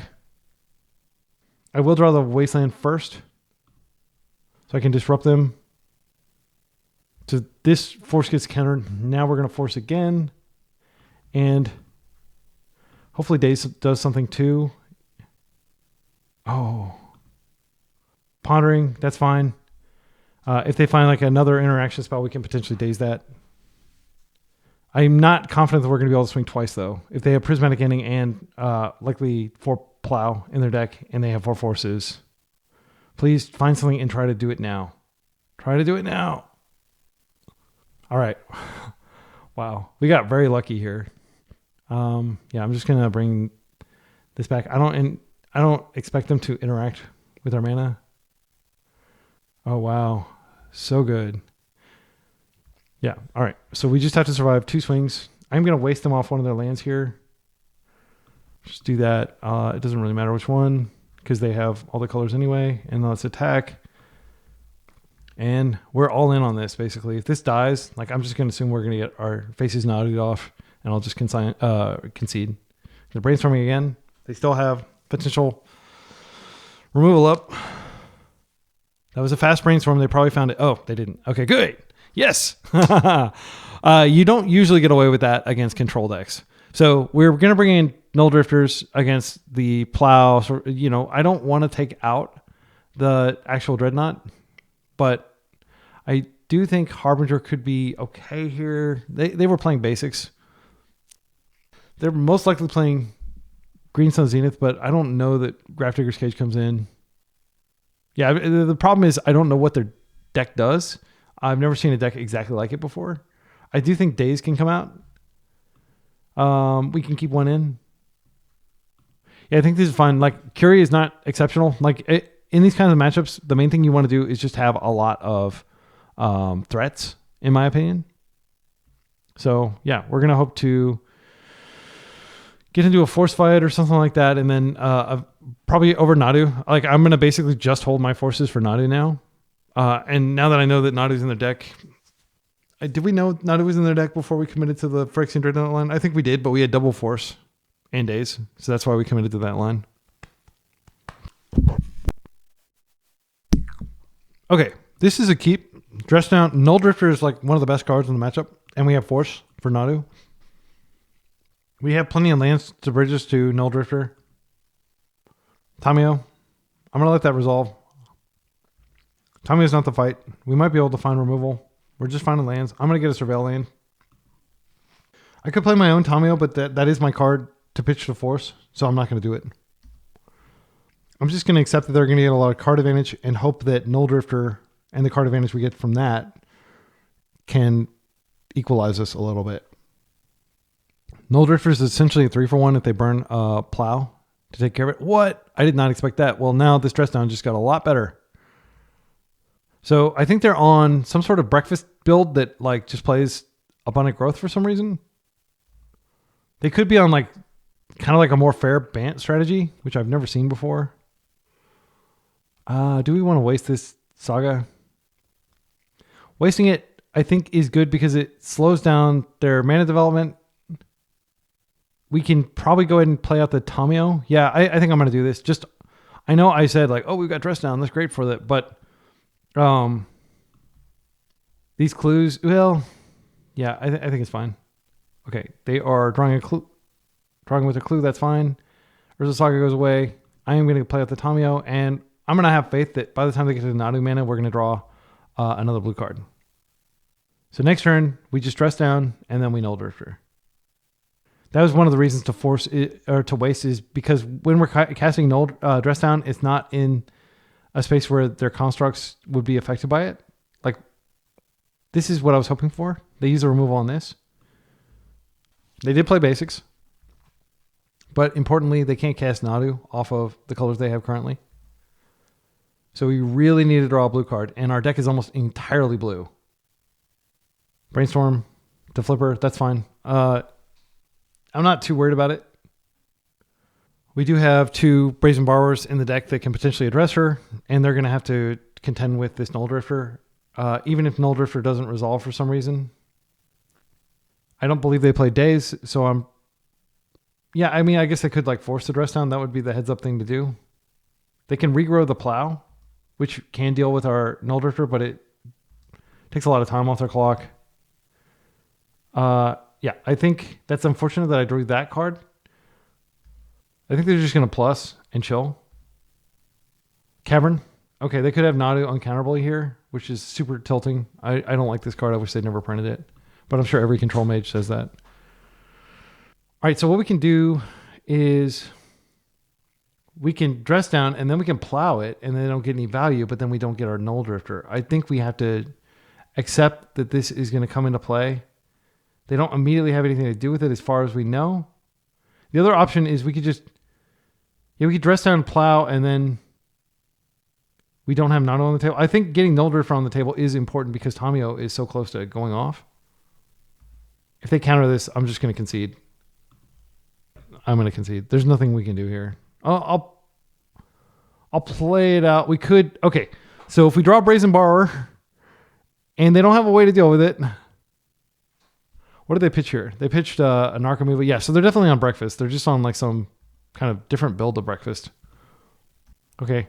I don't think we have a path to victory. We have technically 2 turns. Why is Tamio at 6 and not 7? Oh, yeah, of course. Because she pluses and she comes in it too. Okay, sorry. I think what we're going to do first is I am going to attempt to plow this Nadu, see what they draw, and then we have force to ensure that it gets plowed. So they get a card. They get Ash Barrens. What the heck? I haven't seen that card in Legacy ever. Okay. And now maybe we do need to hold the Tamio because the only important thing is us finding a Brazen Borrower in time to stop this. That's literally the only thing we got going on now. And we need to be able to force to protect that. And then we have Null Drifter. If we can get that back into hand, we do have some gameplay. This is just not a Legacy playable card in my humble opinion. So I think what they're trying to do is just like, I don't want to be a filthy net decker. I want to build my own deck. Is like a lot of people do that, and then they're like, okay, I have this idea for breakfast, but like this card just should never be played in Legacy, in my humble opinion. Okay, so we can fetch the Thin. I don't think that's good because we could draw Brainstorm. Dreadnought isn't going to save us here. We're dead. All right, so we learned a little bit more about the deck. They are breakfast. We didn't see Green Sun Zenith, I don't think. Did they? I don't think they did. So I didn't think Harbinger is good enough now that we saw that they're playing cards like Ash Barrens and stuff like that. No, I'm just going to bring in my Dazes. I think we bring in all the Dazes. And then Doorkeeper Thrall. I still think Doorkeeper Thrall and Null Drifter are okay here. I'm not convinced Daze is that great. I think we just keep it the same as we did before. And we could cut forces. The argument for cutting... Well, forces are defensive. I think on the play, maybe we cut these. No, I mean, it's just so good against like dirtily decks. But I say it's so good in theory, but it did just sit in our hand the entire game. Like literally the entire game. This was just sitting there. And we never got a chance to use it. But I mean, they would have forced the dress down anyway because they didn't know that we had Null Drifter. I think maybe we cut this and we cut the Doorkeeper and we just go back to our original main deck configuration. Yeah, I feel better about that. Like against combo decks, like they could have just an explosive start, and it is good to have Daze to stop it. Just because they've had dirtily starts the first two doesn't mean they're not going to combo us the last one. Okay, this is Meticulous Archive into the combo. I'm not super excited about this, but like Meticulous Archive can help us find a land. I don't think they're playing Wasteland. Stifle can be relevant, potentially stopping a turn 2 fetch. Brazen Borrower is really good in the matchup. However, it's not what we want right now. We want land. Definitely don't want to have to brainstorm to find land because we saw in the previous match that that's very dangerous. Okay, they're fetching immediately, so we're not going to be able to stifle them here. If they just put like a nomad out, I'll be sad. But if they do this, ponder, yeah, that's fine. Yeah, you don't want to daze this back into hand like ever. They're not representing white, but I think they're likely to find white, and we don't have a force, so I'm not going to go for the Dreadnought. I'm going to probably try to brainstorm back one of the Dreadnoughts and just keep one of them. Okay, we found a land. That's great. I think the simplest thing to do here is we're not going to go for the combo because they have so many ways to remove the Dreadnought. I think we chill and we hope that we can get into a stifle fight, and then end step we can just brainstorm and shuffle some of the stuff away. All right. So we're looking for a Haywire Might. This is something that can be stifled, but it is notable that this does exile a lot of the creatures in our deck. I think it's fine. That is like, they drew one of their Saga targets. I don't think they proactively want to play that out, but it is a good sideboard card. So I'm going to go ahead and do this in step. We could just put away all the Dreadnoughts since they're already answered essentially. I'm not opposed to doing that.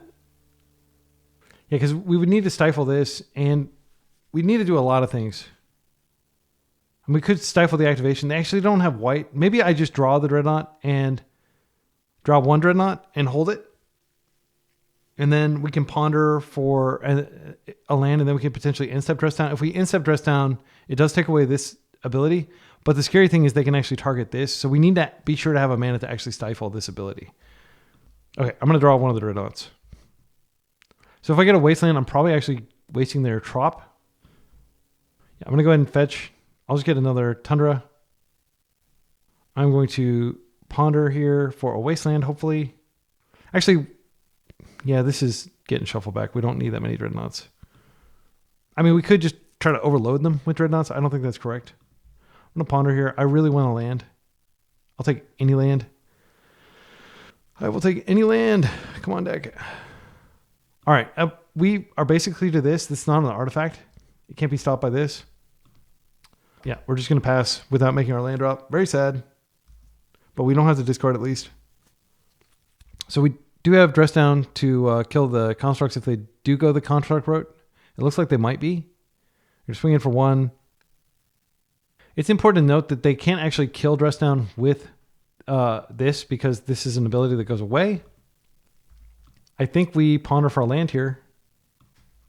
And I would love to find a land so we can blow out this Urza Saga. There we go. Perfect. I'll just take one land. We can't keep both of these because we do need to dress down here. So I'll just take the damage. I'll dress down in the end step. And then we will get this out and then we'll be able to stifle this when they go for it. Okay, they're creating construct. So we are going to remember to search when they put the search trigger on the stack. They're brainstorming in response. That's fine. Okay, I'm going to go ahead and shuffle here. Just get another Tundra. Okay, they got a Shuko. They could have the Wizard. They could have either Wizard now that they made that land drop. We could stifle this land drop. I don't know how safe that is. I really do want to get dress down into play, but if we stifle this and we Oculus next turn, that's okay. We'd have double days up. I don't want to have to daze anyway. I think I'm going to hit. I am going to go ahead and stifle this because we've got lots of ways of getting this Dreadnought into play for patient. This is fine. They've got one colorless floating anyway. They're equipping. They're going to attack us for 5. I mean, that's a substantial clock. They don't have white mana, and one of the reasons I stifled there is just to keep them off white mana. I think it's really important that they don't have white mana. Okay. All right, we're about to see how good Oculus is. Oh, that's a great draw. I mean, we could technically just... No, we don't have a stifle to stop this anymore. We don't have removal for it. I'm just going to Oculus. And we will exile the lands. Creature, instant. Oculus is in.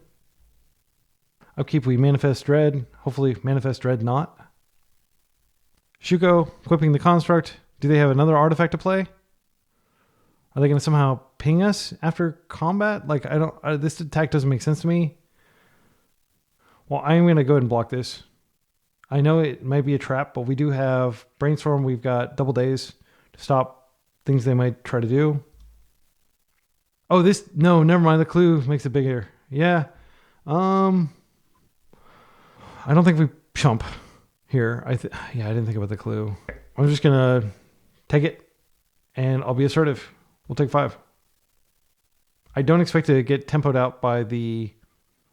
I mean, we have a dress down that deals with this anyway. This is fine. I'll let that happen. I don't want them... I'm not worried about Tomio here. I can just attack with the Oculus and kill it. They don't have a flying blocker. So Oculus will get debuffed, but it'll still kill her. And we do have dress down that cleanly deals with this. If we need to, we could dress down and we could put a Dreadnought in and they'd be forced to like try to exile this. I'd like to find a stifle before we do that though. Okay. Tomio flips. She pluses. They're moving Shuko over. That's fine. They do have a land drop, so they do have a path to white mana now. We may have to double days here if they have a plow. They're fetching. Savannah, that's white. Nomad. I think we just have to accept this. I'm not going to double days a Nomad. We are definitely in danger of just dying next turn, unfortunately. Dress down does save us for a little bit, but now that they can hit at instant speed, it's pretty dangerous. I don't think we crack here. I do want to get a perfect brainstorm. It's worth noting that I can actually brainstorm one of these dreadnoughts on top of my deck, and then I can have it come out and kill them next turn. Surprise. But we may be able to do that organically anyway. Let's think about this. So, If we dress down now, there's no reason to fear. I think we can go ahead and just kill the Tamio here. I think that's definitely got to happen. We're not going to have any haste creatures or anything like that. So I'll just attack with this. So she dies. Okay. I am kind of tempted to just go ahead and put a Dreadnought on top. I want to find a force pretty badly. And I'm going to definitely need to... I'm going to fetch now because I need to have as much mana as I can have. Just get an island. We've got plenty of white. I'm going to go ahead and brainstorm here. If I can find a wasteland, that's great. Okay, double force is exceptional. We didn't find a wasteland. So what I'm going to do is I'm going to put Dreadnought on top. And if I put this island out, I've got double force plus dress down. We don't really need the island, especially if we're going to be dazing. Let's go to their turn. We're going to manifest that. So this can still be activated, but not if they tap out a green. And then we have a lethal strike, essentially, because we got 5 in the air. And I am tempted to dress down here if they attack. Yeah, I'll just dress down. It gets me a card deeper into the deck. It kills this. It shuts off a lot of the shenanigans they can do here. They have 5 cards in hand. They could very well have... Okay, they're letting this resolve, which is a good indication they don't have force. Plow here. I do want to keep this around. I think I am going to force here. Because this represents death next turn. But not necessarily. Okay, Borrower is great. Because we can borrow this out of play, and then we can flip this in attack for lethal. They're just cracking Clue. That's fine. So they've used up all their mana, so we have a win, I believe. Okay. Nothing to do in the end step. Okay, so let's start by drawing. Another force. Let's go ahead and theft this back to hand. There's nothing they can target. Well, they could target that if they want to gain some life. Now we're just going to flip this. Now we can attack. And I think that's a lethal strike. 5, 7, 19. Good game. Wow. That was like exact damage. All right, final round. We're 2-2 after kind of an upset loss in round 1 and a very predictable loss against Depths, which is just like the best fair deck. See what Madden Fong is on. I'm pretty sure they always play... Yeah, they are the player that always plays initiative. This hand is a force hand for initiative creatures, but we don't have any way of taking the initiative. I think in this exact matchup, you really do want to mulligan aggressively to find the combo. So you can, because they don't necessarily have the ability to stop a Dreadnought. So this is like a... Yeah, I think we can do better than this, is what I'm saying. Here we go. This is the combo. All right, so we're going to just put the archive back. And I think we just surveil off this surveil land. We'll see what they do. This is an insane hand, though. So we've got turn 2 Curie into... We need another land in order to Curie them. But Curie is a really good card. We're always changing decks. So even though I play them like several times a week, they don't know what deck we're on. That's one of the advantages of being like a creator on YouTube and like trying to play a variety of decks to keep people interested. I'm not just grinding on Delver all day. Okay, here we go. Red. What? Quadruple. That is insane. Okay, so yeah. Quadruple into uncounterable Chaos of Chaos Adventurer. So our previous hand would have actually had a plow, which would have been good, but they would have introduced the initiative. We wouldn't have any path to taking it away from them. I think with the commitment they've made to this card, they got a mountain. I think that Blood Moon is unlikely, and it doesn't really matter. So I am going to surveil.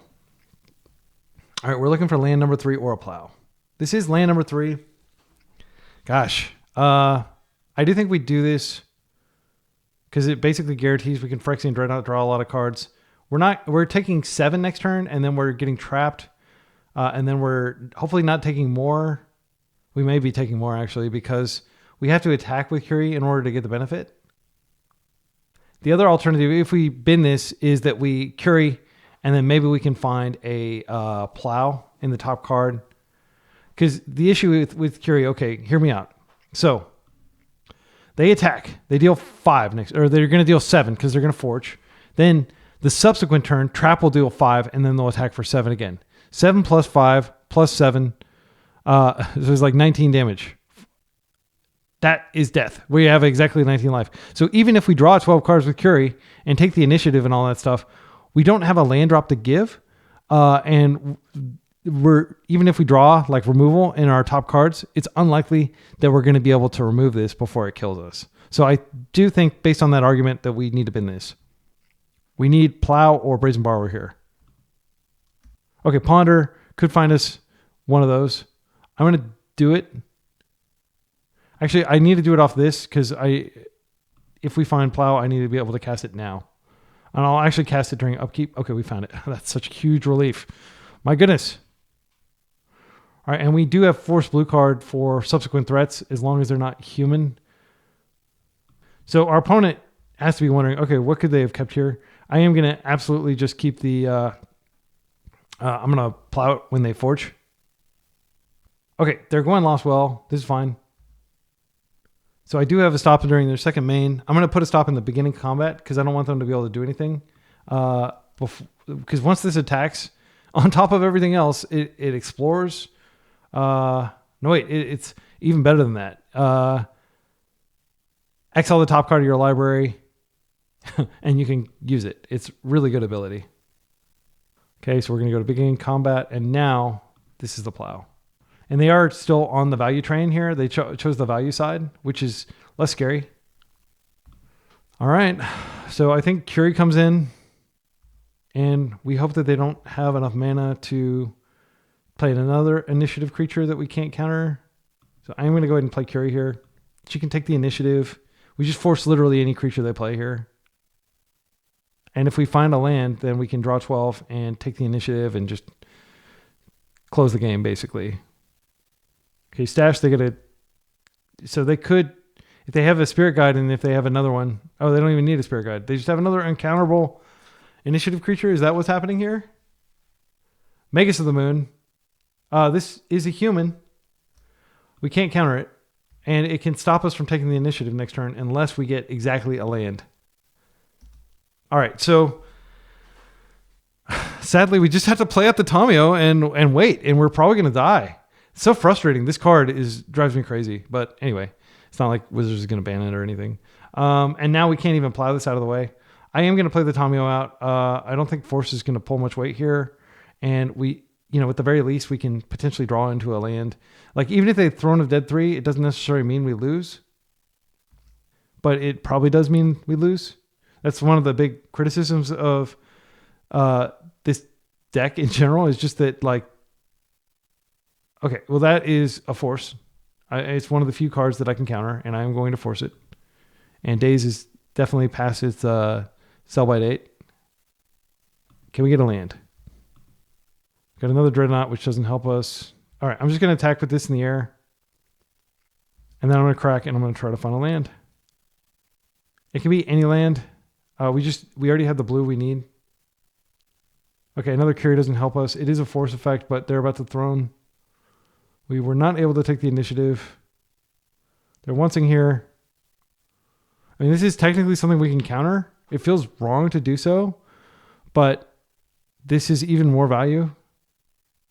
Like, pretty much anything they find off this, they are going to be able to cast, and it could be an initiative creature. I think I'm going to force this. I know it sounds super duper weak. Do they have any removal in their deck? Maybe. No, I'm going to hold this because I'm going to hold on to the dream that Curie is able to exile one of these Dreadnoughts. This entire game basically brought to us by me shuffling with a third land. If I had kept a third land, I wouldn't have been able to find the Plow to remove that, and we probably would have died, but we would have died slower than scheduled because they went down the Lost Well expecting us to... okay, yeah, and now they've got a giant Chaos Adventurer. Good news is this can hang back and like chump. So we're not necessarily dead here. I will block with Curie. If they have a Fury here, that's this is counterable. This is going to be countered. Thank you. Like that is death.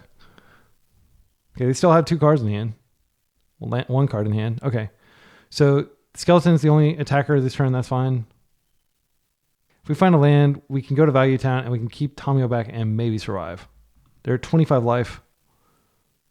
Okay, so I'm going to attack. They don't have reach. We'll flip Tamio. Maybe Tamio will distract them a little bit.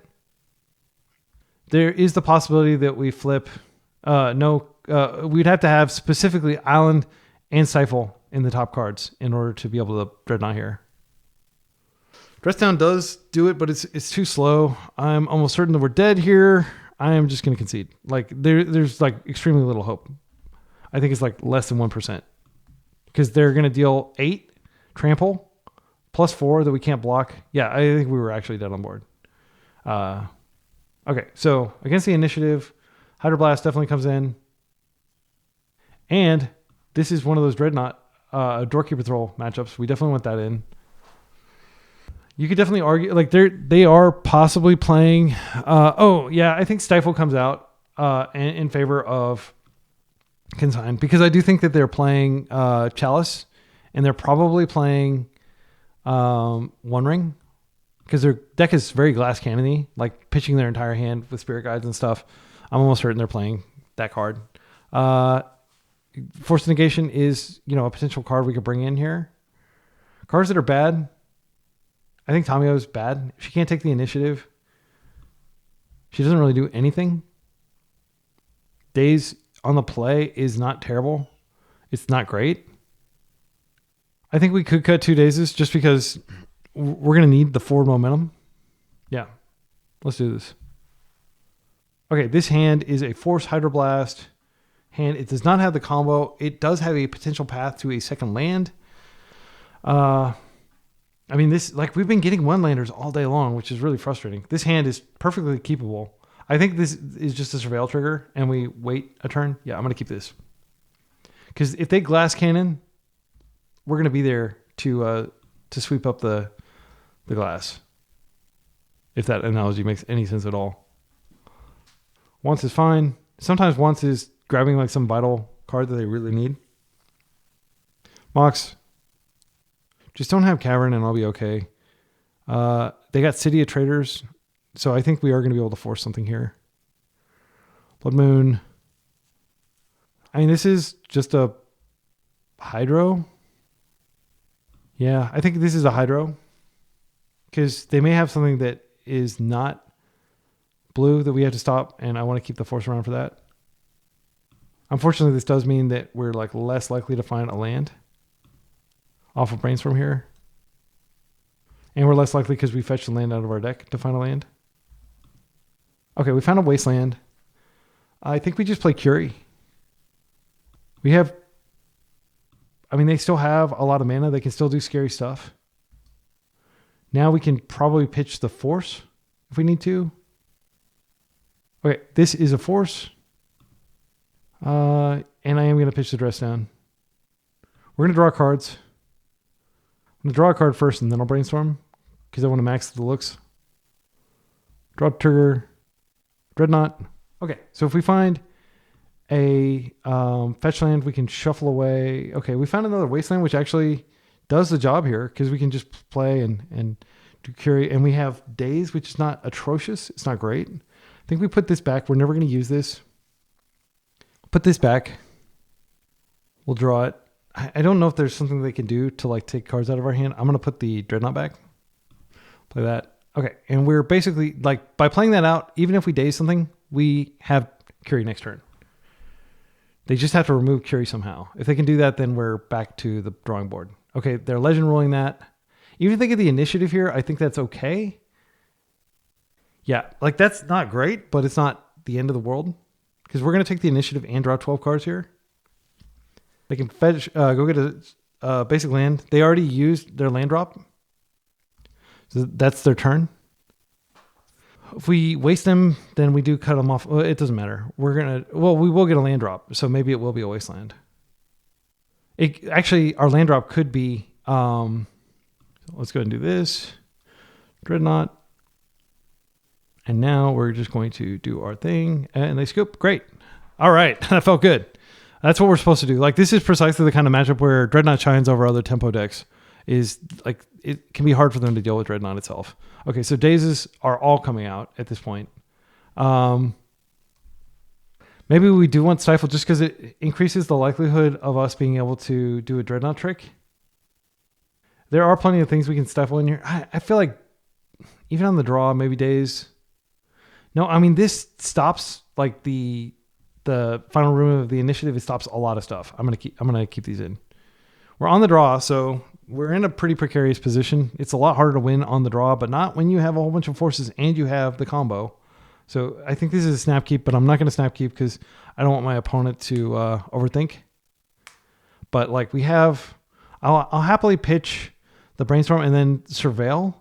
They don't have anything that goes after our specific lands. They just have Blood Moon effects. And we just need a single blue mana to win. Okay, please go all in on your Mold to 6. Okay. This is Bombardiers. I think this is a force. Yeah, I don't like they use a lot of resources to get here. I think I am going to pitch the force negation. I still have a force up, but I don't want to pitch all my action.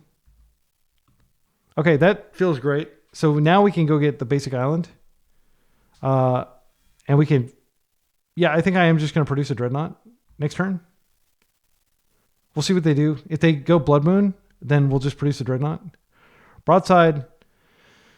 I don't think they can stop Dreadnought. I think what I do is I have Force to Protect Dreadnought and we just let them hit us, but we're going to hit them a lot harder. They've already put themselves like within nearly one hit of death. I'm not going to Brainstorm here because I want to hold a blue card. I'll actually take this draw because if I draw a Wasteland, that might be good. Actually, it's not going to affect what I do here. So I'm just going to fetch here. Let's get our basic. Play a Dreadnought. And let's consign the trigger. Okay, I conceded. Great. That was precisely what we needed to do. Oh my goodness. Okay, so we got the positive record. Again, I apologize for that humiliating round against Depths. Like that was not me at my best. I was really frustrated that they weren't just ending the game because it felt like they had the game won on so many axes. But to be fair, my opponent could just be very inexperienced and forgot that they had an answer to that. Let's pull up the list. There are a lot of things that could have happened there. So I don't want to blame my opponent. Like if they're new to Legacy and they didn't realize, like I don't want to accuse them of playing with their food and stringing me along and everything. But that matchup is so unfavorable in my opinion. Depths is just like one of the best anti-blue. Like if you're in a heavy blue meta, Depths is a great choice because it's hard for them to interact. You've got lots of protection for your Merit Lage token. They're like, I think I would go so far as to say Depths is almost like a 60-40, maybe even a 65-35 matchup against any blue deck that's not a combo deck. Where it falls apart, of course, is when it goes up against combo decks. And I think blue, Reanimator might be favored. I'm not sure. But Depths has kind of fallen out of favor just because it has no game against Oops-All spells and decks like that. The Epic Storm. But it is a really good deck. And I think that Reclaimer is an insane card. It's just awesome being able to go through and like the value that they were getting off of cracking their Flags of Trokar, I believe is the name of the card. Flagstones of Trokar. Like they were really leveraging the value. And then they were even able to like loop through their deck several times. And like I remember being a relatively inexperienced player and like spending a whole lot of time like basically in what some people call garbage time, where like the game had functionally ended and we were like so far behind, but we had like some very small percentage, so we had to keep playing. And I'm the kind of player that will keep playing even if I have like a very low percentage of winning. I really like to get my wins, and I like to use every advantage at my fingertips because I'm not Bosch and roll. Like I haven't won Eternal Weekend several times, and I haven't top 8'd it several times, and I haven't won other accolades as well. I really do need to basically leverage information, which is why I look up my opponents beforehand, and I need to leverage like those small percentages of my opponent potentially punting or me just drawing like the perfect combination of cards. I'm not, I'm a software engineer. My time is valuable, but like I feel like I just threw away a ton of time playing against somebody if I didn't give it my all. I feel like you throw away more time, like playing games and just conceding where you did have a chance of winning, than you save by just prematurely conceding games. So that's how I feel. Like I whenever I prematurely concede a game, I feel bad about myself because I'm like, there was a hope there. This is not Modern where it's like there are tons of matchups where you've got like a 5%, so you have to keep playing. Legacy is not usually that bad, but when we have Dreadnought in our deck, when we have cards like Curie, when we have Abhorrent Oculus, like we are drawing to potential wins. It's just, and they had like no cards in their hand basically, and they're just like living off the top of their deck. And so there was like a chance of us being able to survive there. And I do think that I threw that chance away when I attacked with Tamiyo into an Endurance, just completely blanking on the fact that Endurance has reach. So let's play out that game. Like, let's say hypothetically, and I'm not going to pull up the replay and all that stuff to walk you through everything because it's just a behemoth of a game. It lasted like 30 plus minutes. But I hang back with Tamiyo, and then they can't attack for lethal. And then I think I had Oculus to like with Dreadnought under it, or like I had something stacked up to where I could potentially do a lot of damage. I can't remember exactly, but I was not dead on board if I just chumped with Tamiyo, and I unfortunately threw that away. Yeah, and a lot of times like a very minor decision like that when you're tired at the end of a 30-minute game does cost you the game and potentially the match because I feel like I probably am a much more experienced player than my opponent, and even if the matchup is unfavorable, that experience does favor me to an extent. So maybe my experience takes a 30-70 matchup and makes it a 40-60 matchup, right? If I have a skill delta with my opponent. So Phyrexian Dreadnoughts is great. Oculus has been great. I want to buy these. I'm using the all access code to get these. They're like 70 tickets. Hang on, let me look them up. Yeah, they're almost 60 tickets right now. So I'm not going to be getting them probably for the time being, but I do think that it is a net positive for the deck. I think the build that I'm playing is probably the build to be playing. Like, there are obviously some sideboard decisions like playing Null Drifter. A lot of people don't play Null Drifter at all. I still think it's good. It's good in control matchups. Maybe I'm wrong because in the one matchup that we had it just sat in our hand the entire time. So maybe this should be something like Hull Breacher. Hull Breacher is a good blue card that you can cast and is good against control as well. The main challenge with Null Doorkeeper Thrall, is it really worth boarding? So here is what I would probably do is I would just, like, if I were to play this again, I would cut these and I'd probably bring in like 2 Hull Breachers and then just like some other, and I don't actually have more than 1 Hull Breacher, unfortunately. So, I guess I have as many as I want because I've got this all access pass, but Hull Breacher is a really good card. I don't think that we want to go too high curve. It could make sense to have like a Spell Pierce or something in the sideboard. There might be some other card that is good, but I like just having Plow as your only white card and then just having 4 white sources because you often do want to fetch it just in case you draw it, and you don't want to get completely wasted off of white, which can happen if your opponent has 4 Wastelands. So that's kind of my thinking there. It is worth it being able to splash. A lot of people, like, I think at least one person in the comments is like, why not just play mono blue if you're not going to do it? Well, first of all, you want to play the Surveil land. Surveil land is good. And when you're playing the Surveil land, then you're already kind of splashing a color, and you might as well splash a couple duels if you have them, and then put in, Plow. And like, you could argue like maybe Prismatic Ending could go in the sideboard. I don't think it's a great card right now. It was a great card before Vexing Bauble and Frog got banned. It was like the best card, basically, like one of the best cards you could have in your deck. But I'm not sure that that's the case anymore. So maybe one of them just for Delver matchups, in case you're up against a deck where they're likely. But Borrower is so much better than Prismatic Ending is right now, because there were lots of matchups where if we had been able to put a Borrower on the table, we would have been able to attack for lethal. I think there actually was a match where I attacked for lethal with Borrower. So it can definitely be done. So I will leave it there.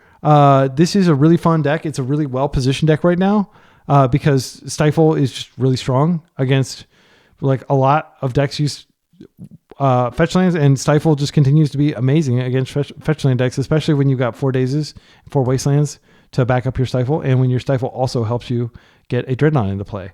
Dreadnought, we saw lots of times where our opponents could just easily answer it with a Prismatic Ending, and we saw where, okay, we've got enough removal, or we've got enough forces in our hand in dazes that we can keep the Phyrexian Dreadnought live long enough to kill them. I think that happened versus the Breakfast build. So yeah, really fun, interactive matches, and I hope you enjoyed those. Be sure to subscribe if you want to tune in for more of these videos. I'm publishing like almost every day now because I have the luxury as a software engineer who works from home to be able to like just play a league every day, and that feels great. And I record basically everything I play, and that, I think it's made me so much better just kind of narrating and not just like silently kind of like, oh damn, I shouldn't have done that, you know, but actually talking through my lines, and it makes me play a lot slower, obviously, but that hasn't been an issue. I think I've only timed out once this week, and that was with Espervile, which is like the slowest deck you can play basically on MTGO. So I think I'm doing okay in that regard. Again, like you may not think I'm playing that slow, but I am using a lot of clock. I'm just silent during that period in my auto editing tool suite that does like all my mixing and mastering and, you know, production and stuff. Like the scripts I run, those do take those out. So yeah, I'm a slow player, and it's okay to be a slow player on MTGO. Everybody's got their clock. Some people might get salty and consider it inconsiderate that I'm playing so slowly, but I play a lot better when I play slowly than when I'm trying to make rushed snap decisions. And nothing's worse than like making a bad decision and saying, oh man, if I just thought for like an extra 5 or 10 seconds, I could have made a much better decision. Because Legacy is a very competitive format that does come down to these tiny little decisions, like whether to attack with your Tamiyo to create a clue or to hold back in case you need to chump. And a single little decision like that can make all the difference. Until next time, be excellent to each other and party on.